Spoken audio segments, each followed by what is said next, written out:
Tadi kita membahas banyak hal, kemudian kita juga mereview, kami sampaikan rencana-rencana di Jakarta, kemudian kita dibahas sama-sama, dan besok kita akan umumkan, karena malam hari ini sedang dituntaskan peraturannya.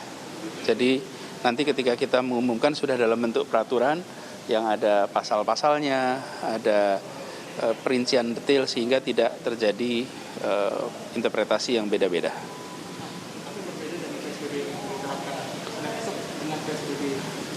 Sebetulnya begini, ketika bulan April kita semua belum punya pengalaman bekerja dari rumah, belum punya pengalaman menggunakan masker terus-menerus, belum punya pengalaman untuk jaga jarak. Nah, sekarang ini kita sudah melihat banyak tempat-tempat yang sudah bisa melaksanakan protokol kesehatan dengan baik. Ada yang belum. Karena itulah kita nanti di dalam pengaturan PSBB ini memperhitungkan kesiapan-kesiapannya.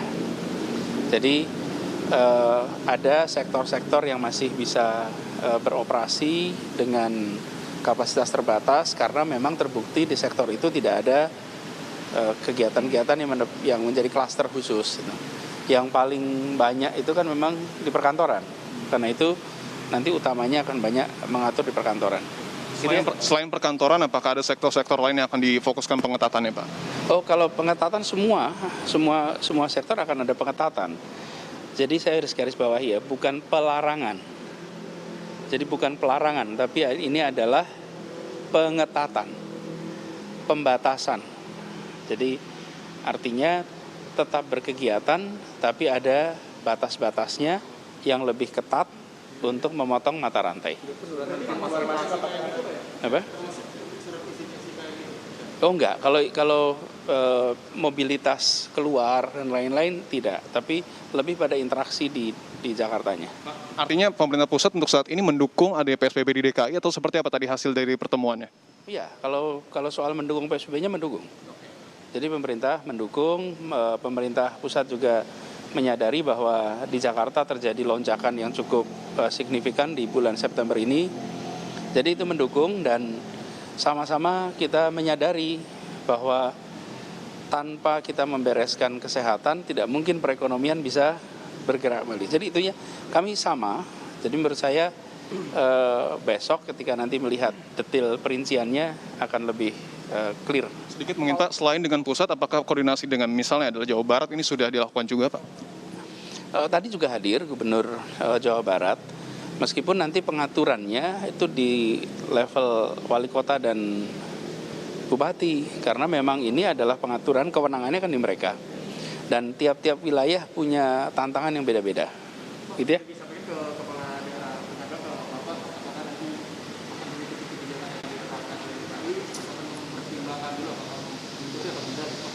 Ya, begini, setiap daerah memiliki situasi yang beda-beda, permasalahan yang beda-beda, kan itu tidak bisa diseragamkan. Jakarta juga ketika membuat langkah-langkah itu melihat situasi kita. Jadi besok sesudah kita umumkan, nanti Pak Ridwan Kamil tadi menyampaikan juga bahwa beliau nanti akan bersama-sama dengan kepala daerah di Jawa Barat untuk melakukan koordinasi awal minggu depan. Pak, yang penting diketahui adalah sanksi, Pak. Kalau di pertama itu kan ada sanksi misalnya adalah uang, kemudian juga sanksi sosial. Untuk PSBB ke depan seperti apa? Selama pelaksanaan PSBB ini sudah dilakukan penindakan terhadap 158.000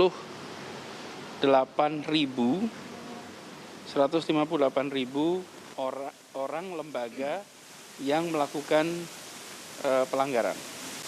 Jadi 158.018 orang dan badan itu bisa toko, bisa warung.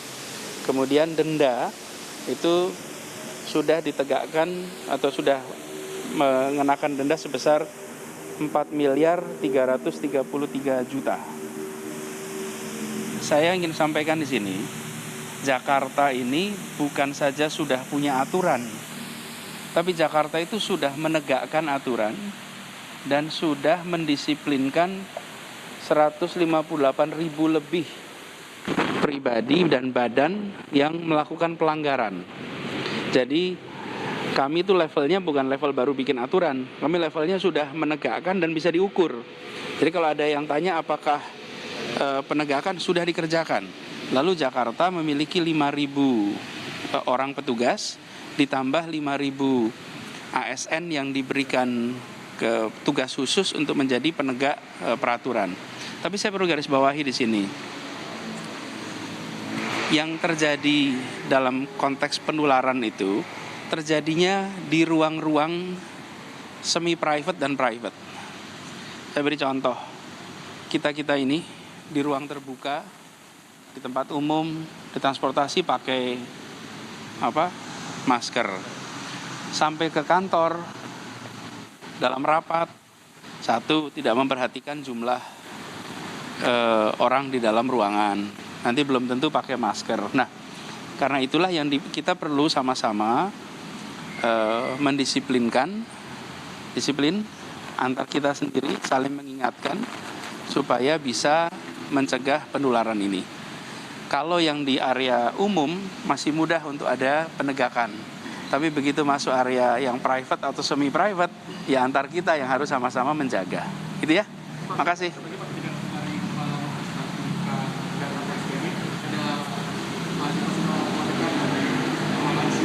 Apa?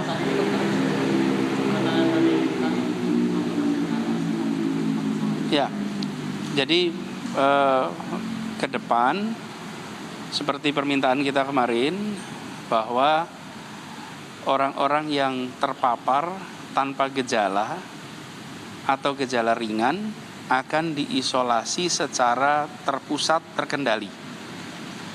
Jadi tidak lagi isolasi mandiri di rumah, tapi ternyata alhamdulillah itu sudah disiapkan. Sekarang ada wisma isolasi tower 4 dan tower 5 yang khusus digunakan untuk isolasi mandiri. Itu tadi pernyataan dari Gubernur Anies Baswedan, Gubernur DKI Jakarta, membenarkan bahwa memang siang hingga sore tadi ada rapat yang digelar oleh pemerintah pusat, dalam hal ini Satgas COVID-19 dengan pemerintah Provinsi DKI Jakarta terkait dengan rencana PSBB DKI Jakarta yang akan diberlakukan tanggal 14 September lusa, saudara.